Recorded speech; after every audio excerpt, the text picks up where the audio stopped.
เขาก็ใส่บีไปเนาะบวงหนึ่งบวงครึ่งซะใส่ลายมันจะขมพ้นแล้วบีบุกเฮ็ดขั่วเนาะเผ็ดแห้งพุงใส่เข้าไปบวงหนึ่งก่อนมันเผ็ดทนนะพูดตามไปด้วยผงสลดใส่น้อยใส่น้อยใส่หลายใส่หลาย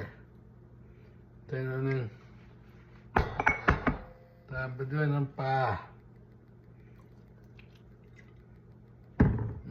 ตามไปด้วยข้าวคั่วมาบวงเดือคนเลยบัดนี้พี่น้องคน